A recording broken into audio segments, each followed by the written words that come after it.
Hello everyone, नमस्कार। Welcome to classes 24x7। इस video में जो हम बात करेंगे वो मैकेनिकल प्रॉपर्टीज ऑफ मटेरियल और ये मशीन डिज़ाइन की सेकंड क्लास है। चलिए स्टार्ट करते हैं आज की क्लास। इसमें जो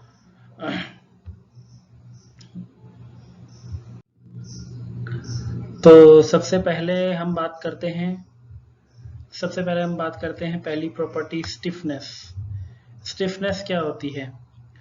It is the ability of a material to resist deformation when subjected to load। जब कहने का मतलब ये है कि जब किसी भी मटेरियल पर लोड पड़ता है तो उसके डिफॉर्मेशन को रेजिस्ट करने की जो एबिलिटी होती है उसको क्या बोलते हैं? हम स्टिफनेस बोलते हैं। सपोज बात करते हैं, ये स्प्रिंग के केस में एप्लीकेबल होती है ज़्यादातर। तो सपोज ये कोई स्प्रिंग है और हमने इसके ऊपर एक कोई लोड लगा दिया। सपोज ये आपका 20 न्यूटन का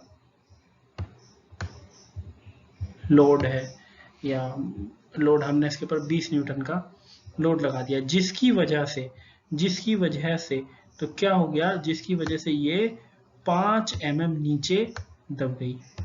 5 mm नीचे दब गई, ठीक है, 5 mm नीचे दब गई। तो हम इसकी स्टिफनेस कैसे कैलकुलेट करेंगे? स्टिफनेस क्या लिखा है हमने? डेफिनेशन क्या है? Ability of a material to resist deformation when subjected to load. और इसका फॉर्मूला हमने क्या बताया है? K is equal to load upon deflection. तो डिफ्लेक्शन कितना हुआ? 5 mm, और ये जो हमारा लोड कितना लगाया था हमने? 20। तो 20 अपॉन 5 कितना आ जाएगा? 4। तो जो इसकी इसकी जो स्टिफनेस आ जाएगी वो कितनी हो जाएगी? स्टिफनेस कितनी आ जाएगी? 4। 4 आ जाएगी, 4 न्यूटन पर mm। न्यूटन पर mm, इसकी यूनिट क्या होती है? न्यूटन पर mm। तो ये जो है इस लोड जो है इसकी जो है क्या यूनिट होती है? न्यूटन, ठीक है। अगर किलो न्यूटन में दिया तो किलो न्यूटन, ठीक है, और न्यूटन दिया तो न्यूटन, और डिवाइडेड बाय जो इसकी जो कितना डिफ्लेक्शन हुआ है। डिफ्लेक्शन किस में हो जाएगी? mm में या मीटर में, ठीक है। तो यहाँ mm की बात चल रही है तो न्यूटन पर mm ये हो जाएगी इसकी यूनिट। तो मतलब इसकी स्टिफनेस कितनी आ गई? 4 न्यूटन पर mm, ठीक है। इसकी यूनिट हो गई न्यूटन पर mm। It is mostly considered in designing of spring. जैसे मैंने अभी बताया था, ये सबसे ज्यादा किसके लिए एप्लीकेबल होती है? डिजाइनिंग के लिए, डिजाइनिंग ऑफ स्प्रिंग के लिए। तो स्टिफनेस की जो फॉर्मूला होता है क्या होता है? के से डिनोट करते हैं स्टिफनेस को। इसका फॉर्मूला लोड अपॉन डिफ्लेक्शन, ठीक है। लोड पर यूनिट डिफ्लेक्शन कह सकते हो आप। लोड पर unit deflection is known as stiffness. चलिए आगे बढ़ते हैं। आगे बात करते हैं हम इलास्टिसिटी। इलास्टिसिटी क्या होती है? It is a property by which a material changes its shape when load is applied on it and will regain its original shape when load is removed. मतलब जब हम किसी किसी भी बॉडी पर लोड लगाते हैं तो क्या होगा? लोड लगाने से उसकी डायमेंशंस जो है वो चेंज हो जाएगी, उसकी शेप एंड साइज चेंज हो जाएगा। तो लेकिन जैसे ही हम अगर लोड रिमूव करते हैं तो वो अपनी ओरिजिनल शेप और साइज में आ जाएगी, वापस आ जाएगी। और ये जो प्रॉपर्टी होती है मटेरियल की कि जब लोड लगाएं तो वो अपनी उसकी डायमेंशंस चेंज हो जाए, और जैसे ही लोड रिमूव करें वो अपनी ओरिजिनल शेप एंड साइज में आ जाए। तो ये जो प्रॉपर्टी होती है मटेरियल की, ये कहलाती है इलास्टिसिटी। क्या कहलाती है? इलास्टिसिटी। ये it is measured by a term modulus of elasticity. ये किसके द्वारा नापी जाती है? मॉडुलस ऑफ इलास्टिसिटी के, या इसको हम एक चीज और बोल सकते हैं, Young's modulus of elasticity. Young's modulus of elasticity, और इसकी यूनिट कितनी होती है? न्यूटन पर एमएम स्क्वायर, या अगर किलो न्यूटन में दिया है तो किलो न्यूटन पर एमएम स्क्वायर। ठीक है, लोड अगर किलो न्यूटन में दिया है तो। ठीक है, अब प्लास्टिसिटी की बात करते हैं। प्लास्टिसिटी क्या होती है? It is a property by which a material is not able to regain its original shape and size by removing a load. अब अभी पहले इलास्टिसिटी में क्या पढ़ा था कि जैसे ही हम लोड लगाते हैं डायमेंशंस चेंज हो जाती हैं, और लोड हटाते ही जो डायमेंशंस हैं उसकी वापस वही अपने शेप एंड साइज को गेन कर लेती है। पर प्लास्टिसिटी में ऐसा नहीं होता। प्लास्टिसिटी में ऐसा जब हम लोड लगाते हैं और जिस डायमेंशंस में जब उसकी डायमेंशंस चेंज हो जाती हैं तो वो परमानेंट उसी डायमेंशंस में आ जाता है मटेरियल। वो लोड हटाने पर अपनी original shape and size gain नहीं करता। It is also called permanent deformation. मतलब इसको क्या कह सकते हैं? Permanent deformation. मतलब एक बार जो डायमेंशंस में चेंजेस हो गए, अब मटेरियल वैसा ही रहेगा। उसकी जो डायमेंशंस है वो उसकी जो शेप एंड साइज है वो वापस पहले जैसी नहीं होगी। ठीक है, material used in machines are never allowed to behave in plastic manner. हाँ, अब मशीन्स में जो हम मटेरियल यूज करते हैं वो प्लास्टिक मैनर में बिहेव नहीं करना चाहिए। मान लीजिए आपने कोई मटेरियल ऐसा यूज कर लिया मशीन में कि जो परमानेंट डिफॉर्म हो जाए, और भाई मशीन पे तो लोड लगता रहता है, अब वो लोड लगाओगे परमानेंट डिफॉर्मेशन हो जाएगा तो उसकी जो मशीन्स के जो काम है वो तो खराब हो जाएंगे। वो जिस पर्पस के लिए हमने मशीन बनाई है वो उसको फुलफिल नहीं कर पाएगी, कह सकते हैं मशीन फेल हो जाएगी। ठीक है, तो इसीलिए ये मटेरियल नहीं यूज करते हम कौन से? प्लास्टिक, जिनके अंदर प्लास्टिसिटी ज्यादा हो। अब डक्टिलिटी की बात करते हैं। क्या होती है ductility? It is the property by which material can be drawn into wires. मतलब ये वो एबिलिटी होती है मटेरियल की जिसके द्वारा हम मटेरियल को बहुत थिन वायर्स में कन्वर्ट कर सकते हैं। बहुत पतले साइजेस में हम डायमीटर्स में उनको कन्वर्ट कर सकते हैं। जो ऐसी एबिलिटी होती है मटेरियल की, ऐसी प्रॉपर्टी होती है, उसको बोलते हैं हम डक्टिलिटी। ठीक है, ductile material have the ability to elongate its shape and size. मतलब ये डक्टाइल मटेरियल जो होते हैं वो अपनी शेप एंड साइज को एलोंगेट, मतलब उसकी साइज को बढ़ाने में सक्षम होते हैं। ठीक है, इससे क्या होता है? हम उसकी शेप एंड साइज को बढ़ा सकते हैं अगर कोई मटेरियल डक्टाइल है तो। ठीक है, चलिए आगे बढ़ते हैं। एग्जाम्पल क्या है डक्टिलिटी के? क्या है? Copper wires. कॉपर जो है डक्टाइल मटेरियल है, उसके वायर्स हम बना सकते हैं। एल्यूमिनियम सॉफ्ट मटेरियल है, सो उसको भी हम बहुत पतले पतले वायर्स की फॉर्म में हम कन्वर्ट कर सकते हैं। अब कहते हैं ब्रिटलनेस क्या होती है? Brittleness, it is the ability of a material by which it can break और डेवलप क्रैक्स व्हेन लोडेड। ठीक है, ये एक्चुअली एक ऐसी प्रॉपर्टी होती है मटेरियल की, जैसे ही हम किसी भी अगर कोई ब्रिटल मेटल है, अगर हम उस पर लोड लगाते हैं तो जिस पॉइंट पर लोड सबसे ज्यादा होगा वहीं से क्या होगा? मटेरियल वो ब्रेक कर जाएगा। उसकी टेंसाइल स्ट्रेंथ बिल्कुल नेग्लिजिबल रहती है, वो खींचेगा नहीं। जहां पे फोर्स का इम्पैक्ट ज्यादा पड़ गया उसी पॉइंट से वो ब्रेक हो जाएगा। तो इस तरह की जो इस तरह की जो क्वालिटी रहती है मटेरियल की वो क्या कहलाती है? ब्रिटलनेस मटेरियल की। तो जो क्या हो सकता है? एग्जांपल क्या है? वुड है। ठीक है, वुड बिल्कुल नहीं खींच सकती लकड़ी। कंक्रीट है इसका एग्जांपल। एक कास्ट आयरन है। कास्ट आयरन सबसे ब्रिटल मेटल माना जाता है। इसमें भी इसकी भी टेंसाइल स्ट्रेंथ बिल्कुल नेग्लिजिबल होती है। Brittle material can break without any prior warning or they can develop cracks.